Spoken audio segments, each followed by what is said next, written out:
Back home station గన్పూర్లో కడియం శ్రీహరి తాటికొండ రాజయ్య మధ్య మాటల యుద్ధం నడుస్తోంది.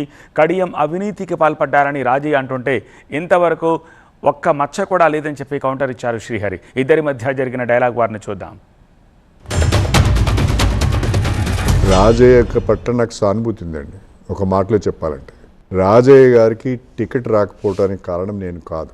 రాజయ్య గారికి టికెట్ ఇవ్వద్దు అని చెప్పి ఎర్రబెల్లి దయాకర్ రావు గారు, పల్లరాజేశ్వర రెడ్డి గారు ఇద్దరు కూడా ఈయన దళిత బంధు అమ్ముకున్నాడు, ఈయన టికెట్ ఇస్తే మనం గెలవమంటే అప్పుడు నన్ను పిలిచి మీరు పోటీ చేయాలని చెప్పాడు. కానీ మా అమ్మాయికి బీఫామ్ ఇచ్చినట్టుగా కానీ, నిధులు ఇచ్చినట్టుగా కానీ కేటీఆర్ చెప్పినా, హరీష్ రావు చెప్పినా, కేసీఆర్ చెప్పినా మా అమ్మాయి నేను ఇద్దరం కూడా మా పదవులకు రాజీనామా చేస్తాం. It's a challenge. బయట వేదవులు చాలామంది మాట్లాడుతుంటారు, అవి పట్టించుకోండి.